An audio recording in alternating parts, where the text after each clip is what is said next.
Hey everybody, welcome to the Morning Devo with Bo. Bo Willette's my name. You can always check out the archives at my YouTube channel, Bo Willette, and go through the Bible with me. If you've never gone through the Bible, it's super fun to do it. I'm a Generation X kid and read the Bible later on in my teenage years.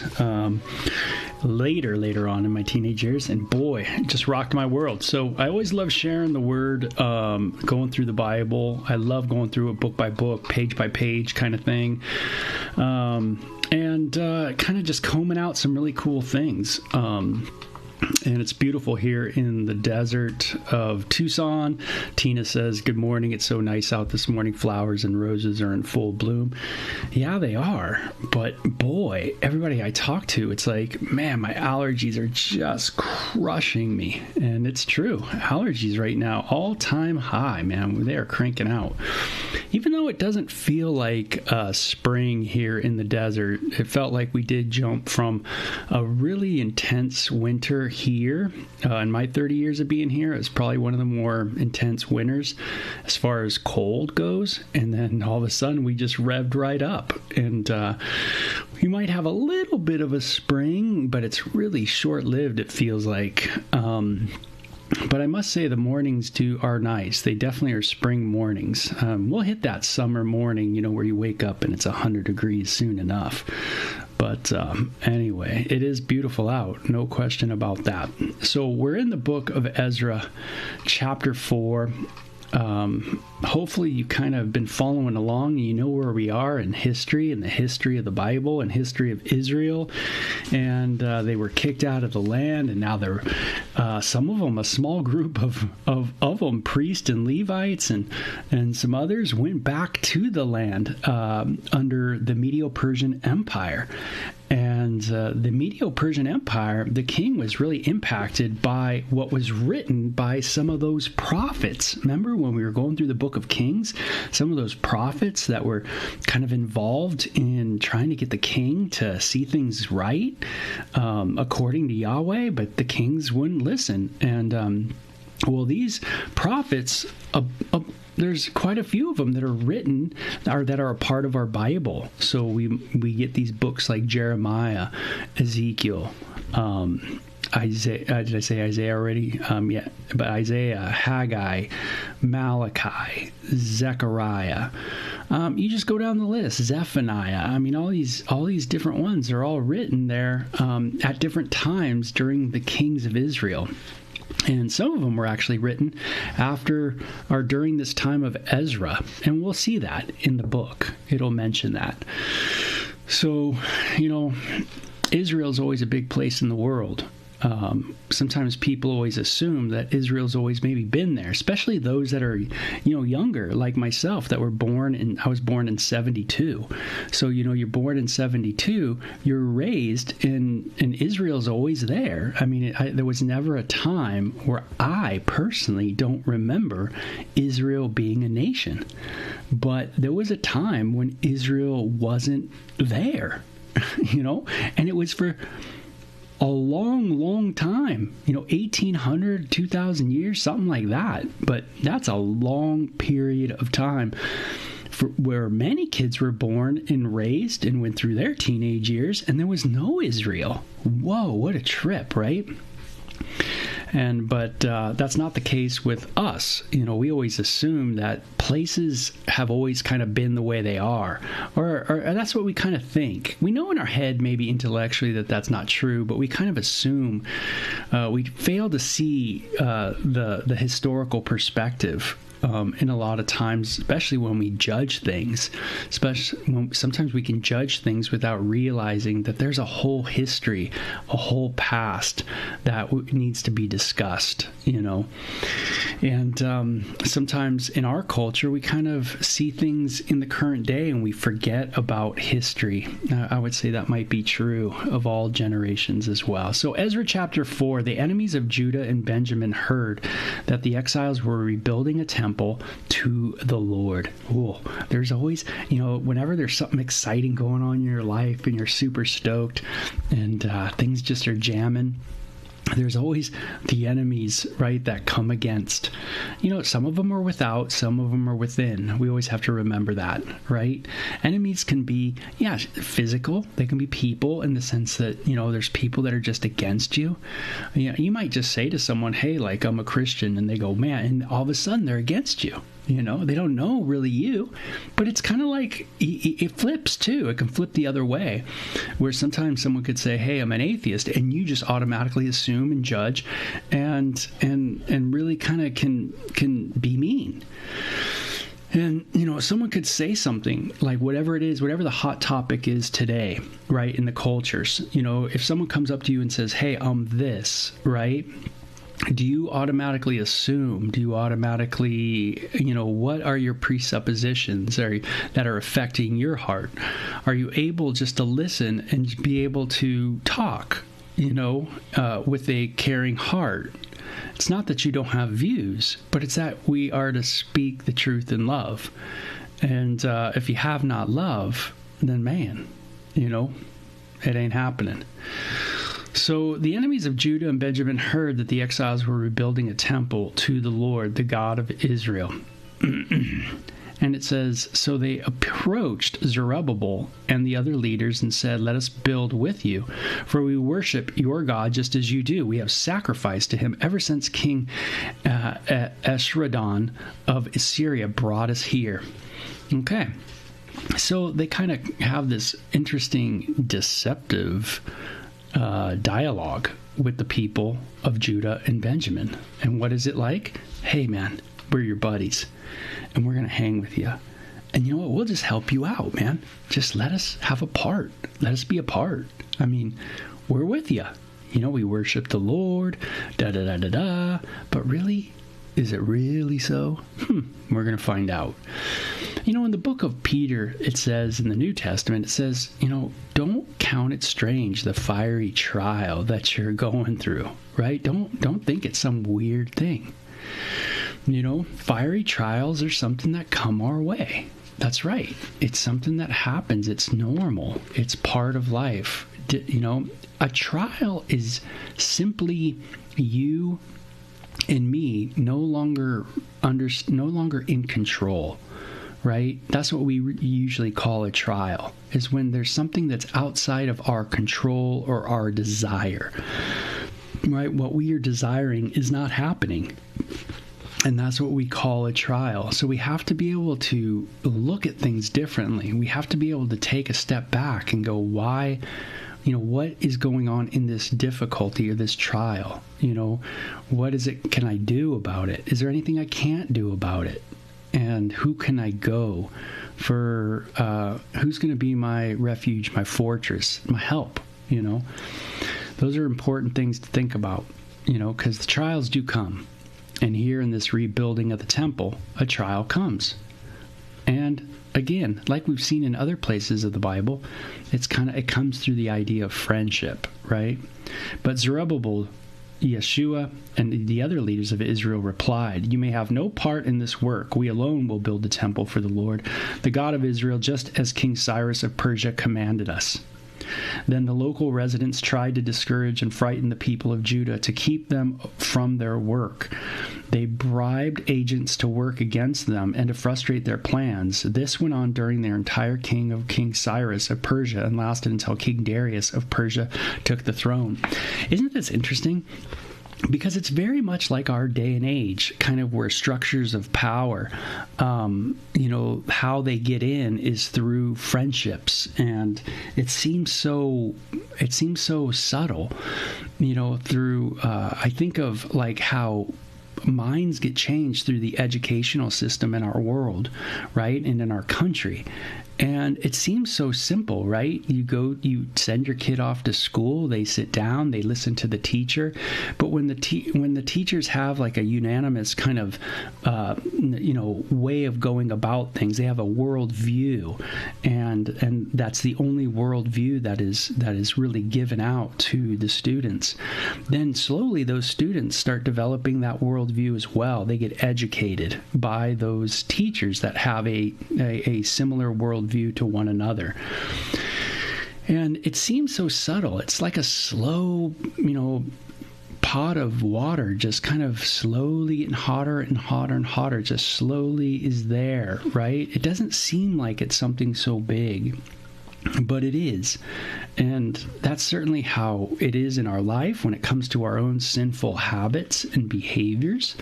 Think of your sinful habits and behaviors and how, you are so used to yourself, and I'm so used to myself that sometimes we don't even think it's a sin anymore. Like we're so used to our own yuck, and when someone points it out, we get actually offended. We get like bummed at it. We get, oh my God, instead of realizing that of course there's things that you are super rooted in, and that it's hard to literally see correctly. And that's why you need people around you that really have a loving heart that can come alongside of you and sit down and really love you. And that reminds me, like, am I approachable? Like, can people approach me and tell me something that maybe I need to hear, that maybe I don't want to hear, but maybe I need to hear. Am I approachable, or do I avoid so that no one really can approach me, or am I just not a nice person where people don't want to approach me? Am I offended by everything that people might say to correct me? Those are big things to think about as well. Now here we have a real deceptiveness. It almost feels like, government deception, where there's this infiltration of people that come into a company or come into a project, but really they got a twisted view. They really want to change things for the worse. They don't want this temple built. And so what do? The local residents try to discourage and frighten the people of Judah to keep them from their work. Ooh, how am I frightened by the power structure so that I don't do my work? Interesting. Does that happen today?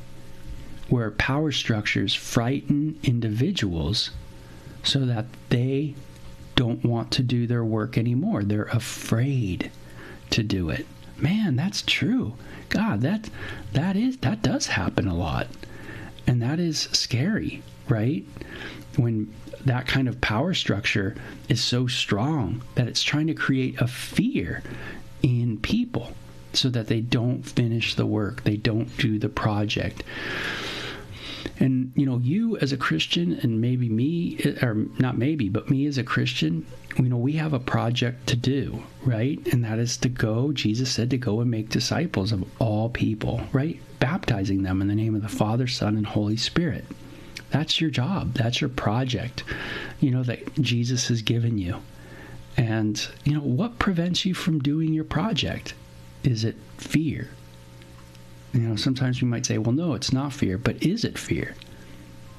What are you afraid of? What is it? Now, and that's not a green light to go into your job and just start and not do your job and just preach the gospel and say, well, I'm just preaching the gospel. Do your job. Do it well. Do it unto the Lord. Do a great job. But when you get opportunity, when the door is opened, right? When you discern that someone comes to you and wants to talk about spiritual matters, are you ready? Are you there? These people, the power wanted to frighten the people from working. They even bribed people. Here's some money. The old lobbyist deal, right? We'll give you some money, you vote for me, blah, blah, blah. Gosh, you see it all in the Bible. See, everything we see in the world is in the Bible. The Bible makes sense to our world. It's the same thing over and over. It's what we see today when we walk out our front doors, and is the same exact thing that they went through back then. That's what blew my brain when I was a late teenager reading the Bible. I couldn't believe how relevant it was. Again, I thought it was going to be Peter Pan land. I thought it was going to be Alice in Wonderland. Like something weird. But nope, it's rooted in what we see today. Same thing. Humans haven't changed. And so it says, years later, when Xerxes began his reign, the enemies of Judah wrote a letter of accusation against the people of Judah and Jerusalem. And it says, even later, during the reign of King Artaxerxes of Persia, the enemies of Judah, led by Bishlam, Miridath, and Tabeel, sent a letter to Artaxerxes in the Aramaic language, and it was translated for the king. Rehum the governor and Shimshai, the court secretary, wrote the letter telling King Artaxerxes about the situation in Jerusalem. They greeted the king for all their colleagues, the judges and local leaders, the people of Tarpel, the Persians, the Babylonians, and the people of Erech and Susa, that is Elam. So all the power structures, are behind this letter. They also sent greetings from the rest of the people, whom the great and noble Ashurbanipal had deported and relocated in Samaria and throughout the neighboring lands of the province west of the Euphrates River. This is the copy of their letter. Okay, so all the power structures, the WHOs, the CDCs, the FDCs, the whatever power structures you got, they all get together, write a letter, make sure, and they go to the main person and say, this is this is what we're writing. The king should know that the Jews who came here to Jerusalem from Babylon are rebuilding this rebellious and evil city. Those bad people, very bad religious people, super bad, and it says they have laid the foundation and will soon finish its walls. And the king should know that if the city is rebuilt and its walls are completed, it will be much to your disadvantage, for the Jews will then refuse to pay their tribute, customs, and tolls to you. That's right. They're gonna be bad people, and they're going to actually not be in bondage to you anymore. And that's bad. I mean, because we want people to be in bondage to the power structures. I mean, that's the whole point of power structures. And so if they actually worship the true and living God, they might have freedom. They might actually have a liberty in their life. They might not be in bondage to the things that you want them to be in bondage to, so that they're dependent on the government. And oh my gosh, is this relevant today?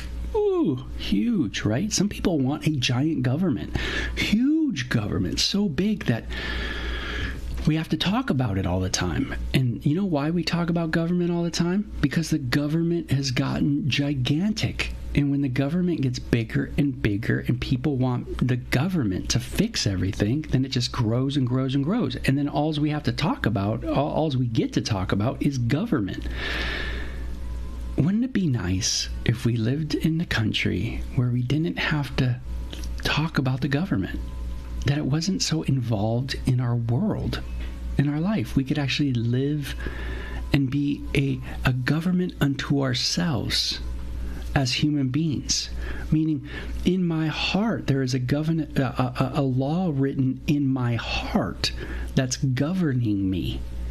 And that's the law that's regulating my life. I don't need an outside law, for I have an inside law. But for those who don't have an inside law, guess what you need? If you don't have the inside law regulating your heart, you know what you need? You need the outside law, the big government structure. And maybe that's what we're seeing today. Maybe we're seeing more government growth because we don't have a inner law, We don't have that inner spirit, right? That restraining work in us, the law written on our hearts. Powerful.